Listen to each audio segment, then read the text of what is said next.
Assalamualaikum warahmatullahi wabarakatuh. Perkenalkan, nama saya Najwa Aljana dari Sosiologi 2E. Saya di sini akan sedikit menjelaskan tentang dasar ilmu administrasi publik. Yang pertama ada pendahuluan. Administrasi publik merupakan cabang ilmu sosial yang mempelajari proses pelaksanaan kebijakan-kebijakan publik yang dibuat oleh pemerintah. Dalam bab ini, kita akan membahas dasar-dasar penting dari administrasi publik, mulai dari pengertian ilmu hingga unsur-unsur penyusunannya. Yang kedua ada definisi ilmu. Ilmu adalah kumpulan pengetahuan yang disusun secara sistematis melalui metode ilmiah. Ilmu lahir dari keingintahuan manusia terhadap sesuatu gejala atau masalah. Lalu diteliti dan disusun menjadi teori yang bisa digunakan untuk memahami atau memecahkan masalah tersebut. Dalam konteks administrasi publik, ilmu digunakan untuk memahami bagaimana organisasi publik bekerja, bagaimana kebijakan dirancang, dilaksanakan, dan dievaluasi. Lalu yang ketiga ada definisi administrasi publik.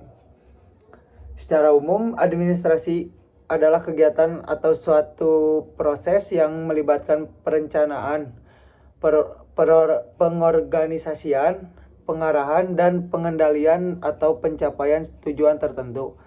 Administrasi tidak hanya berlaku di dunia pemerintahan, tapi juga di organisasi swasta, lembaga pendidikan, dan lain sebagainya. Namun bab ini kita fokus pada administrasi yang berkaitan dengan kepentingan publik atau negara. Yang selanjutnya ada definisi publik. Kata publik merujuk pada masyarakat luas atau kelompok yang memiliki kepentingan bersama. Dalam konteks administrasi publik, istilah ini berkaitan erat dengan kepentingan masyarakat dan pelayanan kepada warga negara. Jadi, administrasi publik adalah kegiatan administratif yang dilakukan untuk melayani kepentingan publik atau masyarakat umum. Lalu selanjutnya ada definisi administrasi publik. Administrasi publik adalah proses pengelolaan berbagai kegiatan dalam pemerintahan yang bertujuan untuk menjalankan kebijakan. Mulai di dalamnya terdapat 3 komponen utama. Yang pertama ada organisasi. Struktur dan lembaga yang menjalankan fungsi pemerintahan seperti kementerian, dinas, atau lembaga negara. Yang kedua ada manajemen. Cara mengelola sumber daya agar efektif dan efisien, termasuk dalam hal keuangan, sumber daya manusia, dan waktu. Yang terakhir ada kebijakan publik. Keputusan-keputusan yang dibuat oleh pemerintah untuk mengatur dan melayani masyarakat, misalnya dalam bidang pendidikan, kesehatan, atau infrastruktur. Administrasi publik menjadi penting karena berhubungan langsung dengan kualitas pelayanan yang diterima oleh masyarakat. Lalu selanjutnya ada unsur-unsur administrasi publik. Dalam administrasi publik terdapat beberapa unsur penting yang saling berkaitan, antara lain satu, tujuan. Setiap administrasi pasti memiliki tujuan tertentu, misalnya meningkatkan kesejahteraan masyarakat. Yang kedua ada kegiatan, aktivitas yang dilakukan untuk mencapai tujuan tersebut, seperti penyuluhan, pelayanan publik, atau pengembangan infrastruktur. Lalu yang ketiga ada manusia.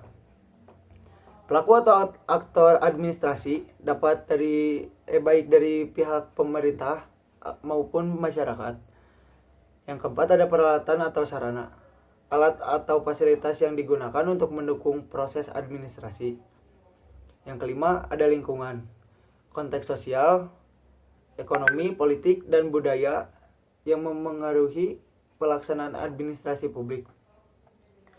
Unsur-unsur ini harus berjalan secara terpadu agar administrasi publik dapat berlangsung dengan baik dan memberikan manfaat nyata bagi masyarakat. Selanjutnya ada penutup. Sebagai penutup, dapat disimpulkan bahwa administrasi publik adalah fondasi dari sistem pemerintahan yang baik.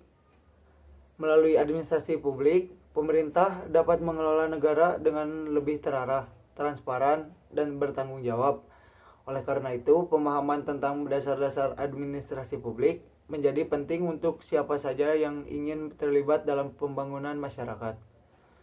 Yang terakhir ada bahan bacaan. Untuk memperdalam pemahaman, kita bisa merujuk dapat beberapa literatur atau referensi yang membahas tentang satu, teori-teori administrasi publik. Yang kedua, studi kasus kebijakan publik. Yang ketiga, ada buku-buku akademik tentang organisasi dan manajemen sektor publik. Terima kasih atas perhatiannya. Semoga materi ini bermanfaat dan bisa menambah pemahaman kita tentang pentingnya administrasi publik dalam kehidupan berbangsa dan bernegara. Sekian dari saya. Wassalamualaikum warahmatullahi wabarakatuh.